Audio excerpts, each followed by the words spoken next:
Mbebaza okuba nti bavuddeyo ne bayamba ensi okuzuula amazima era nga bulijjo niyongera okwetondera ensi yonna bekyakosa obubi naye amazima gakoze ki? Amazima gaweddeyo kati tugenda ku court officially receiving the results somewhere, and that is that. A matter has now been put to rest. Ebisigadde byabakika na bya family.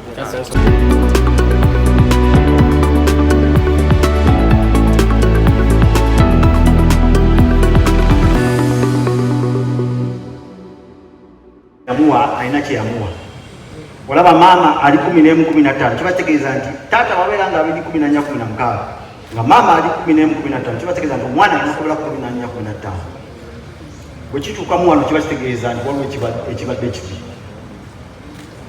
Kati jjukira ku luno embeera gya luno twakozesezza taata yekka naki n'abantu tetulinaki kiba kitegeeza nti tuba tutunga butunuzi wano tugamba nti kale omwana wabeera 14-15 nga taata ali 14 alina kubeera 14.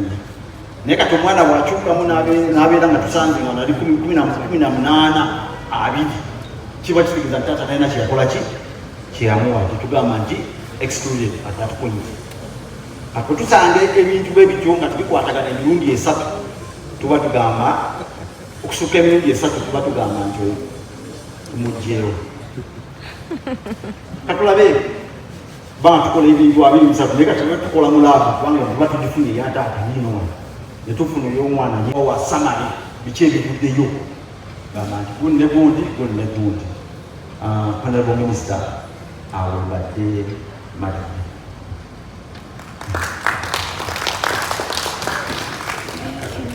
Kasubire mu bitegedde bulungi simanyi aba breakfast oba buli ready kwasagala bagenda muliza abantu nga tebanafuna kyakulya. Are you ready? Aba breakfast buli ready? Tell appetite.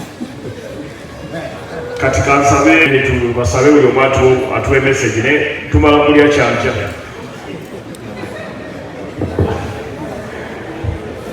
Honorable Minister, the family y'omugenzi Kafeero ne abannange abamu Forensic Science Department Directorate mwe Mubiru nze bannange oluganda lwange lutono ndi mudokolo amanya gange nze Kefa Kukyana Katewu nkola ne Directorate of Government National Laboratories Mwandegeya era nze n'omu ku bakugu bannaffe akulira DNA mukyala Diana. Sigenda kukyusaamu ku bintu Mubiru byagambye. Science abeera science alide se ebyuma bibakozeseza wano binaffe bikola ki bifakozeseza reagents bibakozesa wano naffe era tubakozesa bingini ebyo. Kakati government tukolagana ne poliisi tukola ebintu bimu ebikolagana na DNA ebikolagana ne science. Sigenda kuddamu nnyo mu bya science naye ekikulu twagala abeeyo y'omugenzi ekwano bya Paul Kafeero ndabawo bali nga tusoma nga ndaba tugende eyo mu theatre eyo ndabayo bale mwebale nnyo okubeera mu mukwano gya Paul Kafeero malaba mwebale nnyo okubeerawo famire ya Paul Kafeero. Paul Kafeero yali omuntu tontono zino zindese ngebyenkola ngerageranya arafe kale oyo omu ku abo abajja eri ewaffe tetubajjako omusaayi n'amalusu era ebyo bye twajjako ne bannaffe awa poliisi babitwala mu laboratory naffe ne tubitwala mu laboratory ne tubikola ko science itamu ekika n'emikwano gya mugenzi Paul Kafeero batuyambe bakwatire ddala bwegwanga tubawaddeyo lipootisi zino ezikwata ku byavudde mu DNA paternity test ziyambe mutuule n'abaana bakkirize ebivudde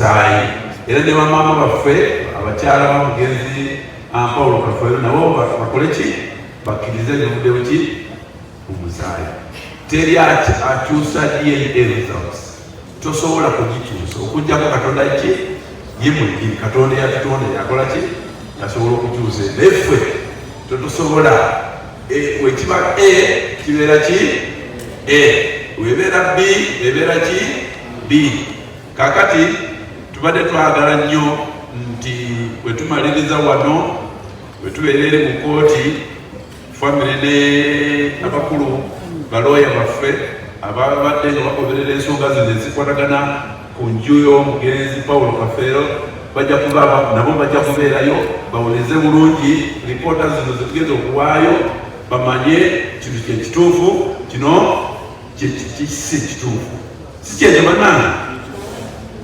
ekyo kyekiri kakati tubadde tulinzeeko omunnaffe ayogereko naffe katono ebikwatagana ku famire webale nga wagenda okutandika okwogera nja kusaba abaana ba Paulo mwena abali awo bajja kondanga kutondebwa agenda okubanyonyola kubanga kinakonyeeko tulina okwawula embeera okubeera nga ye taata ate okwawula n'owi awadde obutonde. Mr. Mchunguzi, please come and say something. Our Honorable Minister, senior officers present, basebone bajja batusanyusa okubalaba. Amanya gange Dr. Jackson Mchunguzi nga nkola n'ekitongole eky'abaana n'amaka era mu nono zaffe za Child and Family Protection wetusanga bamaka twogera ku department y'abaana n'amaka kubanga bw'osinkana abaana bataano basatu ku abaana abo bakomplaininga nti abazadde tumuliiyo era ng'ebimuli wano nze kubagamba nti mubeereko ku maka gammwe. Amaka kintu kya bugaga nnyo. You can lose everything but don't lose your family. We know that they are going to give you the result that will come out. But what we want to tell you as a Department of Child and Family Protection, Banag especially Abasajja Baruwano, Nchimanyi, it is so easy to make a woman raise legs, but it is not easy to make a man raise school fees. So you must pay school fees for your children. Mulina okusasulira abaana school fees kubanga abaana bakaaba ate bayomba. Ekyokubiri, abakyala bali wano kanfuna omukisa guno mbabulire ekyabasajja tebaagala mu maka gaabwe okubanyooma, disrespect, akamanyiro kayitiridde mu maka ate kano kaleese obuzibu n'obutabanguko mu maka. Ekyokubiri, abasajja tebaagala okubakompeyalinga. Uganda gundi afaanaganinga gundi buli omu alina ki ekitone kye.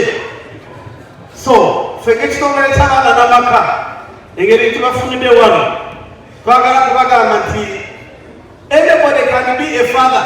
Buli omu asobola kufuusa olubuto naye si buli omuntu ayinza kufuuka taata.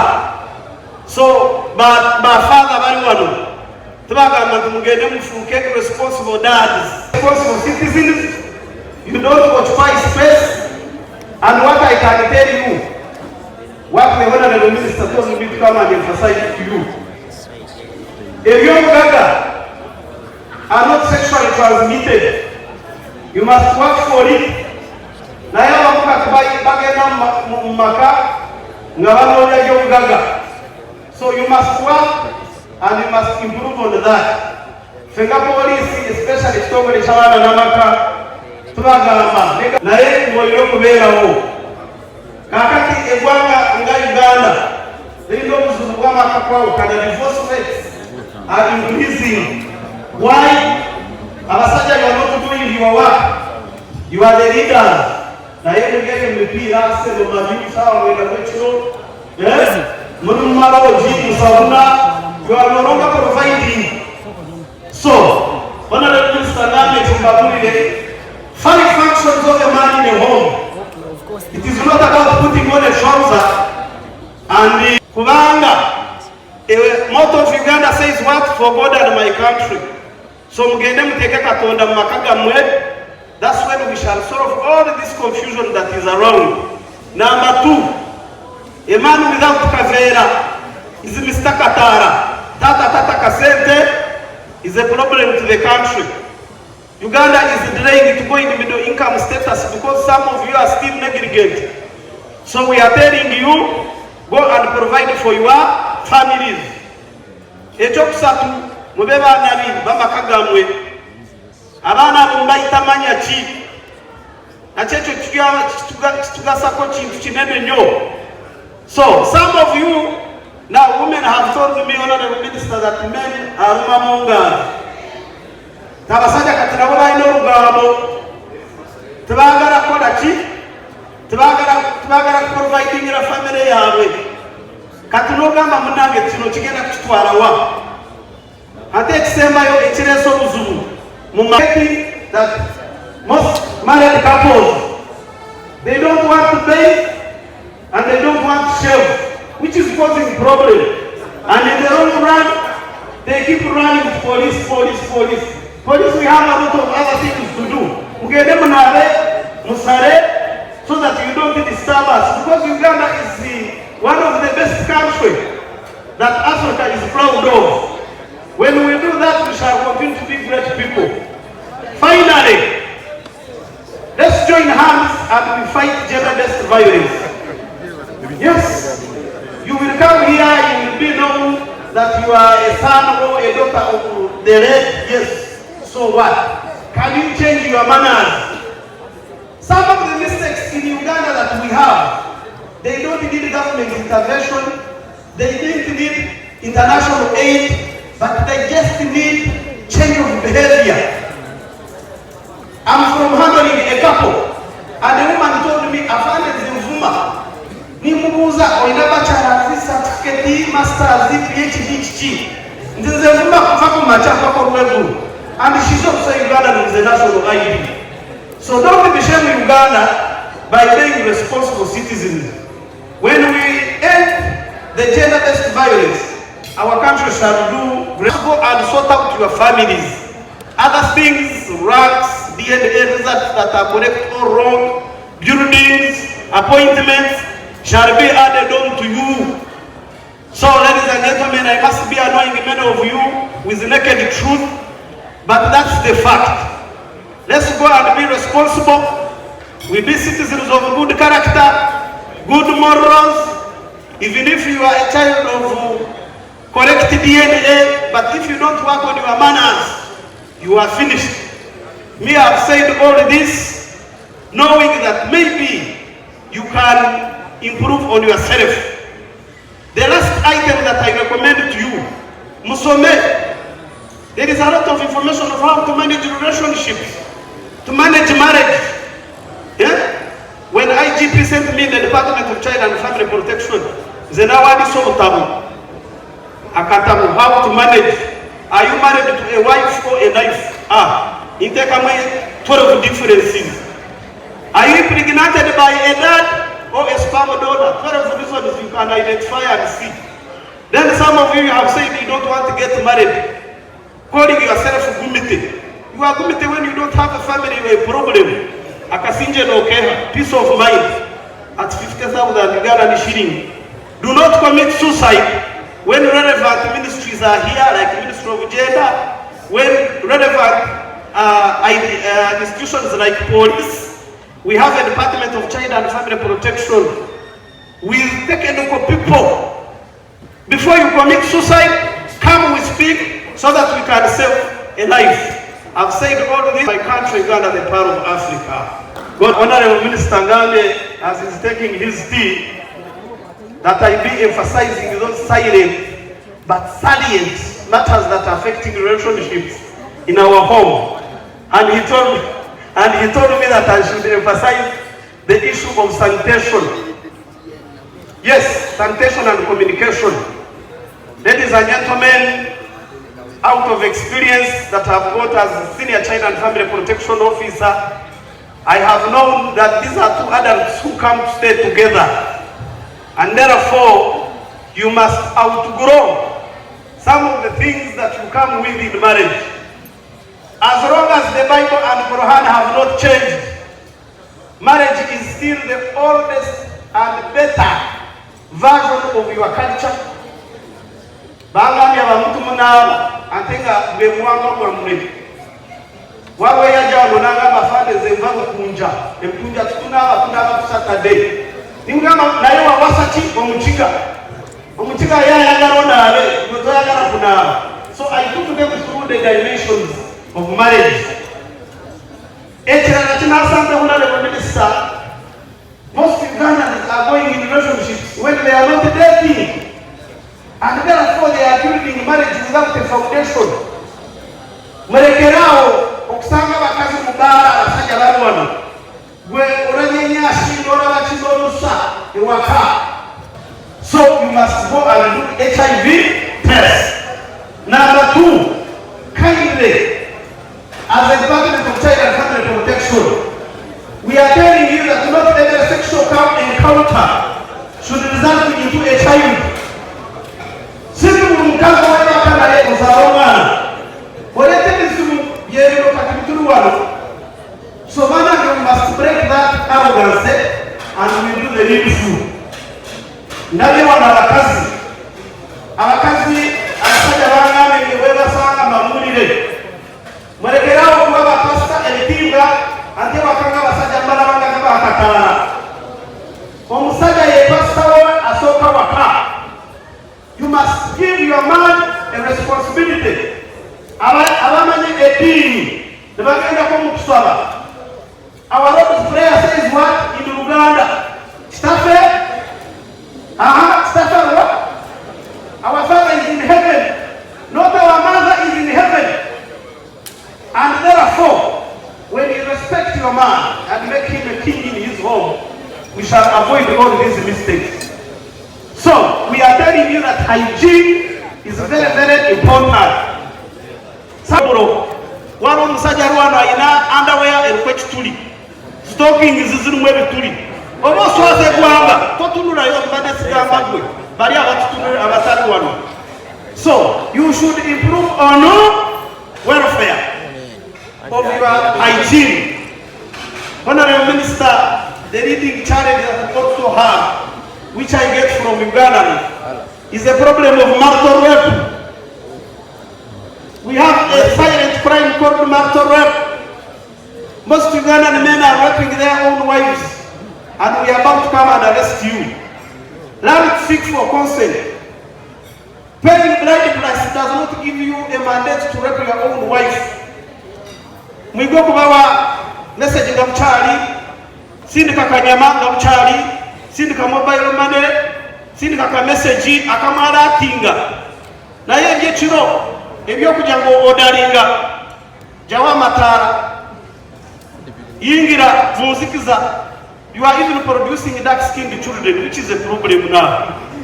So we are telling you that when you improve on intimacy, you improve on your communication skills, and make family a strong unit in society. Even our statistics in Chuburi for crimes will reduce. So all criminals are coming from homes, and we are telling you that you should improve on your homes. Go and enjoy. Then women who are here or Sirika have caused more problems. And if we can sort them here and there, I will think that we shall be ready to go. So, as adults who are here, we are encouraging you to be proud of. By the way, we shall know how responsible you have been on the day when we shall be going to bury you. Bawayo speech ya chikachi. Yes, some of you normally see your children don't have what to say about you because you have been absent. Don't be absent. The department is overwhelmed by having orphans whose fathers are alive. So if you are here, you produced a kid, and you are not looking after that kid, it is a big crime and a curse. You better go and change the narrative so that we can continue to do great, better things. So, whatever you have said, they are facts, and you must catch up with them until we shall continue to say Uganda is doing great. I've said this once again, by God's grace and for God and my country. Honorable Minister, thank you very much. Kati ngenda kusaba Director wa Forensic Uganda Police ajja tubulire ekibi bajja ku mugenzi era tebya kusambulirwa. Nebaza Honorable Minister Balamu sebo tweyanzizza abakulu abakulidde okukola DNK tweyanzizza n'abantu bonna ababadde mu nsonga zino nga buli omu agezaako okulaba bw'ayamba abaana baffe basobole okufuna obwenkanya, n'abaana mbebaza nabo okusobola okukkiriza tumalirize ensonga zino then tulyoke tulabe erya famire nga bwe binaagenda. Ndi musanyufu nnyo bannange, mwebale nnyo, mwebalire ddala ab'emikwano olina okubabulira gwani ayogera era akafuro mwita otya? enda pakogera sebo amanya agange bampita mitale babiri nga ndi mukyala nsawo mu ddwaliro ekkulu e Mulago, ate nga ndi mulongo, ate nga nze namwana w'omugenzi Paulo Kafeero. Kyekyo Kafeero yafaatya Kafeero yafaatya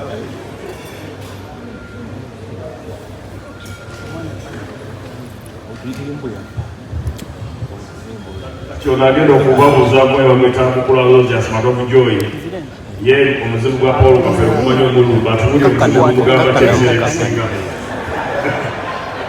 kikoledde wizi weda manyito foketa kufumita odo otaddeyo biweddeyo na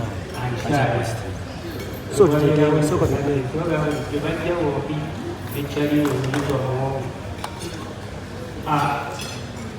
abaana bange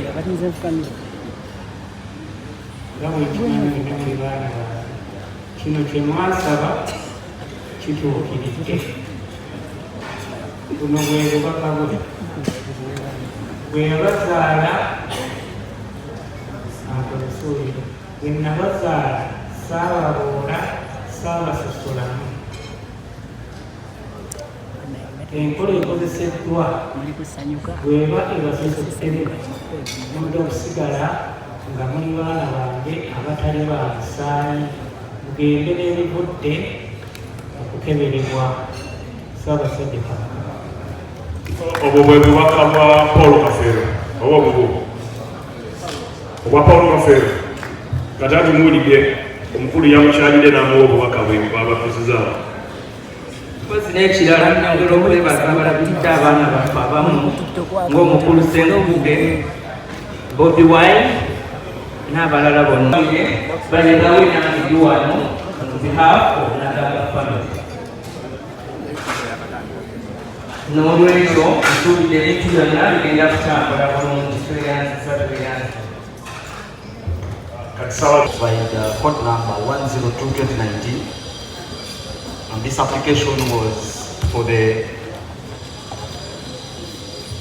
with the following order: the remains of the late Kafeero Paul BXU and the applicant acquires a sample for the DNA test in order to establish the paternal relationship of the children with the deceased. Secondly, the exhumation process of the same be done in the presence of the family members and local council under supervision of the police. And there were no orders to cause.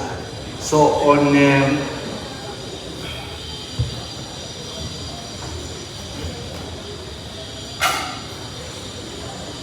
there was an exhumation which was undertaken by the Police Health Services headed by Dr. Moses Diaruhanga, Assistant Inspector General Police. And that exhumation was able to retrieve parts of the remains of the late Paul Joe Kafeero. And these are the items which were retrieved from that body. There was a right femur head,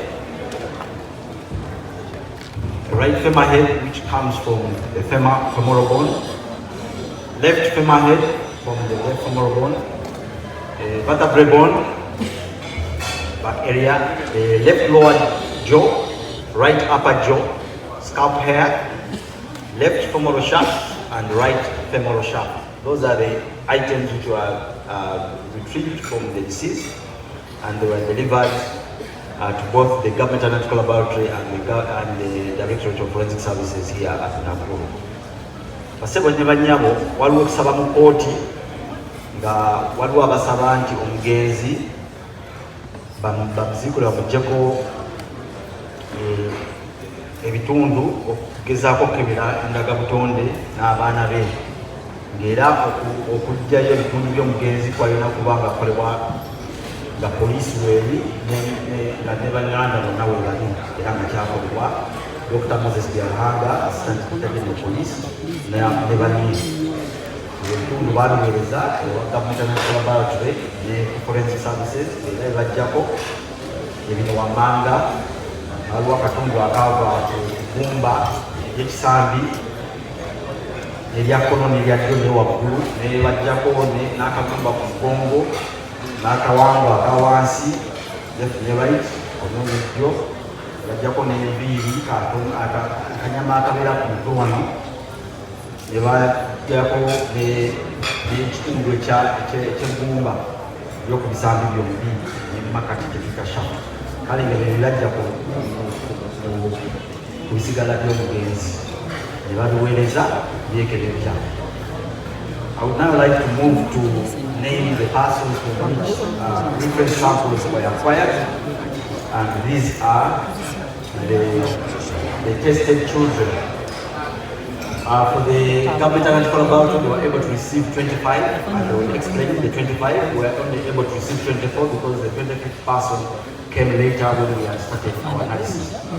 So for the Directorate of Forensic Services and the Uganda Police Force, the samples which were submitted on the 5th of June 2026 for DNA analysis were from the following: Nagawa Elizabeth, Kafero Tony, Kafero Benedicto, Kafero Simon Peter, Nantongo Stella, John Martin Kafero, Nalukwago Grace, Kafero John Mark, Sentongo Paul, Kafero Medi, Dirunji Tinatana, Aaron, Nasali Noelina, Nagawa Stella, Kafero Philip, Kafero Thomas, Namlinda Rehema, Nalukwago Kate, Nakafero Margaret, Sandy Shafik, Nalukwago Leticia Kafero, Mirembe John Kafero, Kafero Godfrey Mwanguzi.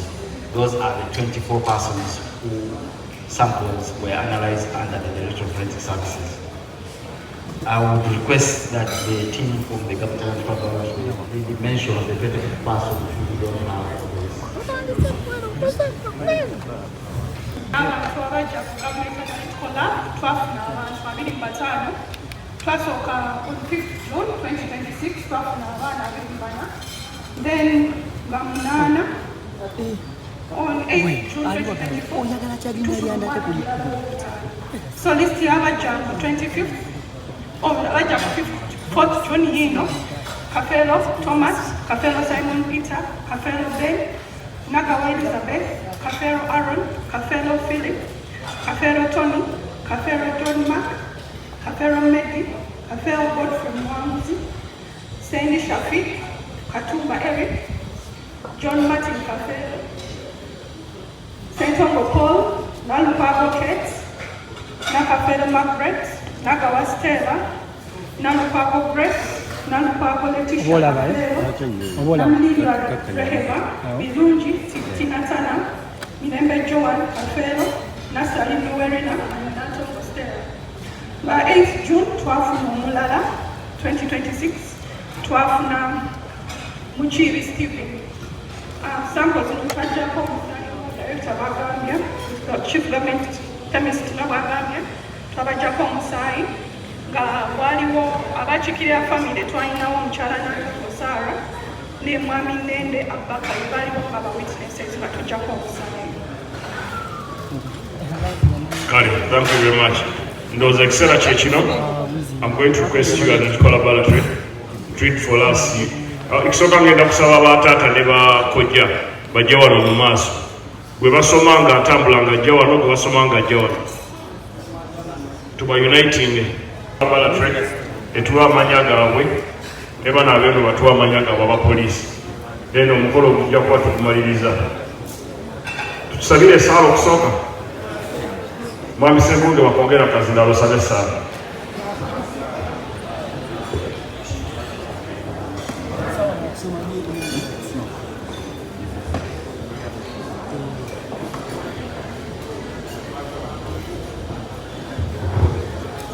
Ne basenga mbasaba bajje wano begatte ku kifaananyi babeere wano kulisizinga abaana baabwe.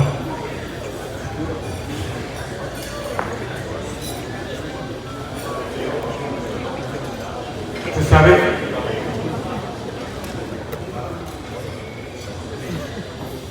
Mukama Katonda w'ekyo ekingi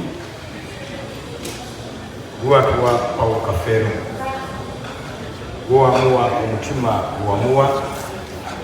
gwamuwa ettutumu. Tuzze okugezaako okugonjoola ebadde mu famire y'emyaka 14 naye gwogaba ekisa, gwogaba obukakamu, gwogaba obwetowaze, gwogaba amagezi. Tusaba amagezi okukkaanya mu nsonga eno, kino ekikoleddwa kibeere nga kinoga eddagala eri famire ya mukono gwaffe, tulina okuddamu kuwulira ng'oliito yonna kamagezi ekingi. Abaana basatu bateeka mikono gyo bagumye Mukama era bakkirize ebivudde mu DNA ate bive mu baawula bibagatte ngasi nawesibwa nakusanyuka nakutambulira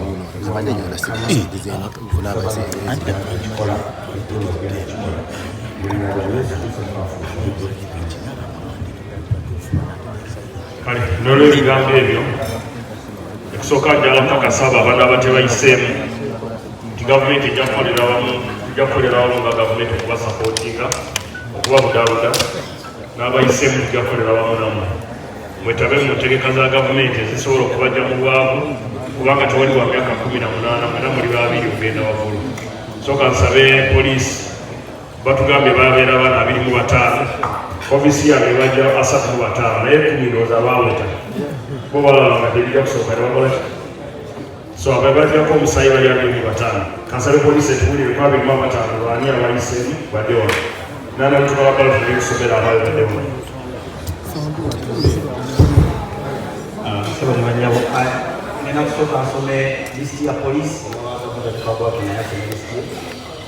nanjagisoma mulufuutifuuti abanayagala ripooti mujjukire emisanga beyagambye saa 9 kooti egenda kubanga eyanjula ripooti abanayagala copies banazikulireyo. There is strong genetic evidence for the proposition that Paul John Kafeero is the biological father of the following persons. 1. Kafeero Benedicto. We bayita Kafeero Benedicto ajje wano.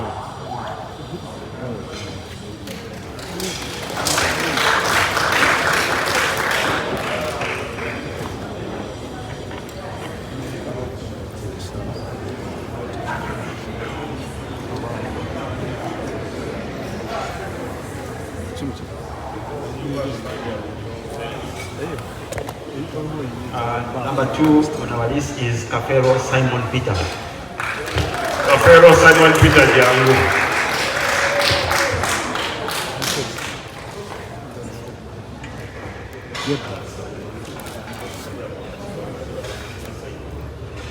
Number 3 on our list is Kafeero Thomas.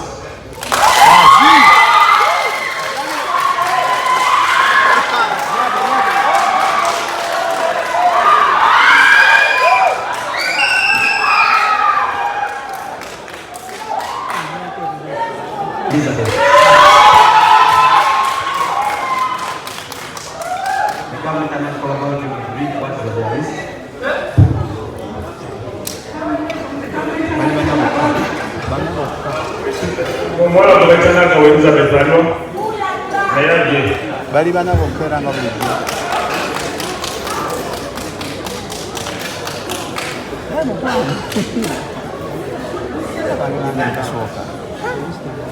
Abalala baliwa results from the analysis that we did at the government and the school authority. Muwulirize bulungi okuva balabala ya gavumenti eyewandiikira gye muyita eyewandiikira. We strongly support the proposition that the late Paul Kafelo is the biological father of Nakawa Elizabeth Kafelo Bay. Nakawa Elizabeth ewandiikira bagambye mwana wa Kafero, Kafero Bay bagambye mwana wa Kafero, Kafero Simon Peter and Kafero Thomas. Be baana bana. So out of 25 tugiye mungana. Jebbi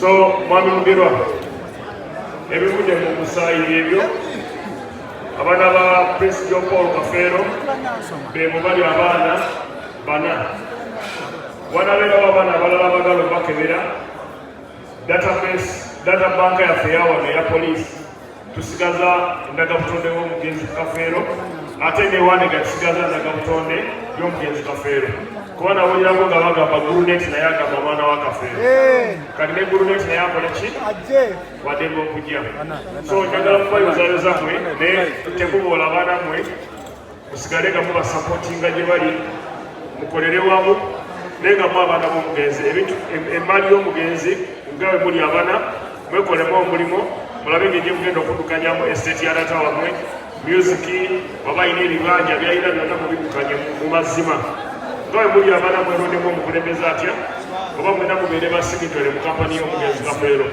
bakubiriza temutunda maali y'omugenzi kubanga ye teyagitunda mukolere wamu ate muwe bakojjammwe ne baanko bammwe ne basenga bammwe mubawe ekitiibwa bwe mba nga mwabasobyako nga mwabavuma ekyansi yena y'okufukamira omugambe nti taata nsaba nsonyiwe owulidde so ne basenga bammwe oba olina gwe wandenye gwe wasobya mpaka zindalakalala ayingirya na microphone so njagala abaana basooke boogere buli mwana muwomukisa ayogere kubanga ddala tugonjoola ensonga zino kyembadde njagala okusaba omwana minisita nti nga bw'okebedde wano owatali maama infact bamama bato ne muganda waakebala naffe mu bataata okuba nti baluganda mbadde nsaba kitaffe nenda akolwe ne profile emakinde nemuganda awo natukole mwana gwinjala kuwabula anende tatawa senga buli muntu yafuna ebibi wanje siwulira si bonna lwaki abala tebafuna kati namwe muyina right okugenda ne musaba DNA nga famire yano yanaganga naye si ekitulese wano ekitulese wano tuza famire yani kati gwe muzukulu tosobola kulagira abaana tawaate nga bakebere ekikyamu omulala baziddalanire taata abadde atulwana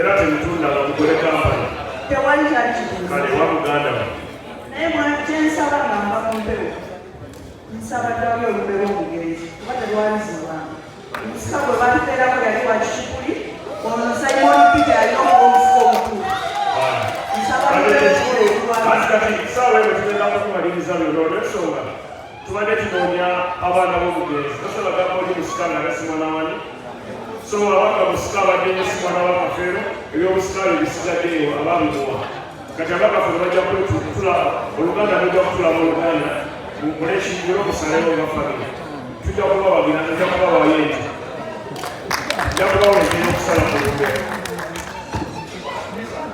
naye nsuubira baganda bange ebisinga babyogedde twebaza abantu abazze wano mwonna okutiiriga engendo mukama abasaasire muddeyo bulungi bannamawulire mwebale netubeererawo okulaba nti mwebaleererawo okulaba nti prosesi eno mugitambuliza mu bantu mu lwatu era wonalgo nze yawe tankemwano ebisigadde mukama tukwatireko yonna byetulaga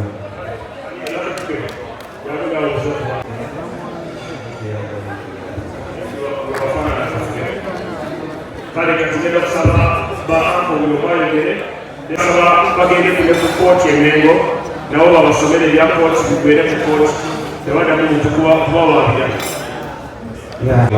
muganda wo mugezi Paul Kafeero nzira kuona omukyala Nantongo era kibadde kyamaanyi kuba naye atukuza omukyala oyo wesi abaddewo ne sisita wange ng'okisoka Babula nga ffenna tetwanenembe musajja ono mwebaza nnyo olw'ensonga tubadde tumanya kufuna kiki kituufu naye akoze omulimu munene nnyo musiimye kubeera nabaana abavuddemu ate bategedde amazima nti ebaana baani bakafeero naye kirumye nnyo kirumye nti waliwo abaana ate abataze ng'ate tubadde tusuubira naye abakazi mulimba naye ate omwana si wa musajja ne tugala okuziikula omuntu nabulungi ekintu ekyo kibi nnyo nnyo nnyo nnyo naye kinyumya okuba nti abaana abalala nabo tebakoze eki tebazze neebaza nnyo bannamawulire abakoze omulimu guno neebaza nnyo bannamawulire abakoze omulimu guno okuba nti gutamala bulungi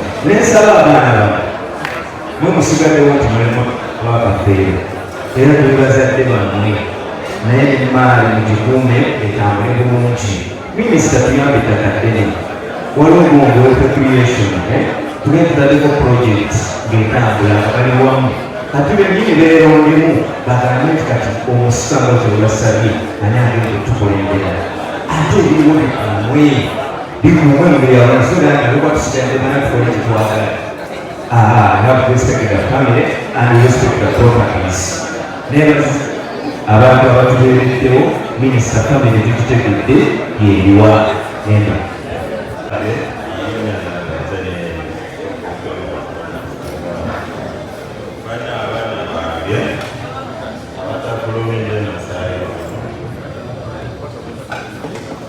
masaba mubeere wamu ensi yetoloola buki nalabako mukulu wange mukulu wange minisita Baraga gye yatandikira eri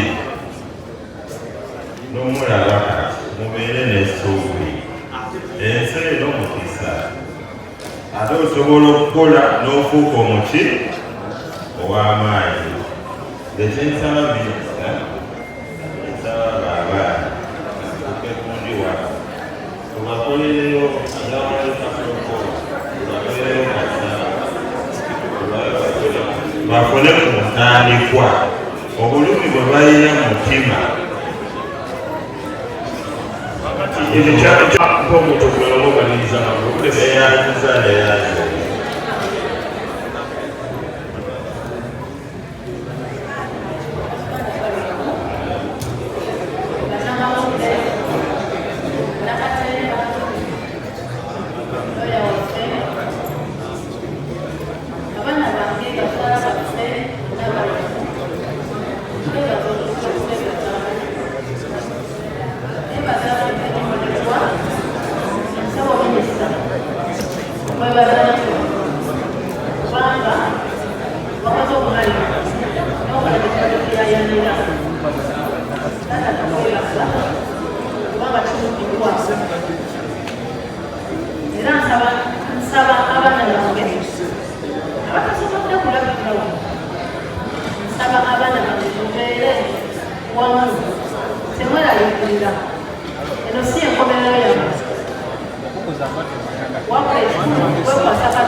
bagenda kujja kukola application bajja kubawa nokwekkaanya tewali buzibu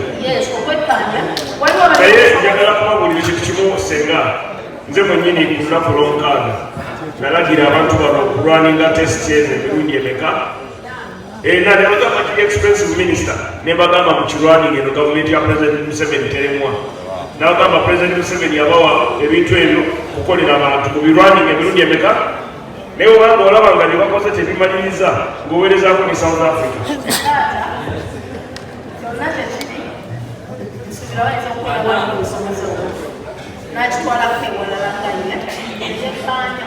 asobola okuweka okisobo kubanga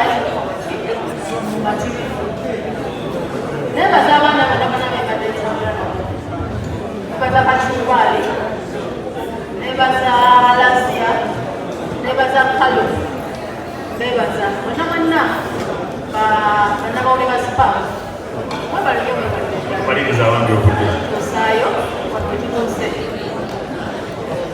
oyesenga kale mbadde nsaba omuvubuka oyo Simon Peter John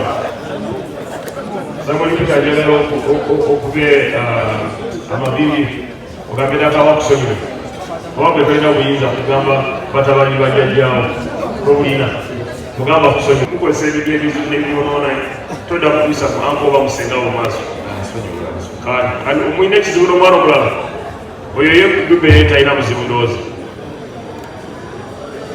ate oli aziniga swaziniga wanyisako manya agage nze nembe nsaba buli mwana gwe nanyiiza na buli gwe nayiiza ne bagana naye bonna nsabe embeera eggweewo kale bagwe mu kifuba abaana bo bonna kwata omugomo omugwe mu kifuba ate mugende mubafumbire ekyemusana balye then mukole mitingi yammwe y'ekika mulonde omusika mutegeke olumbe nze mbawadde ente ku lwa president Museveni minisita bavubuka mujje wano mukomewo wano twazikakkana gwe taatawo mu kifuba tugamba nti tutereezezza bintu kati tutereeza bintu ate tubyongerayo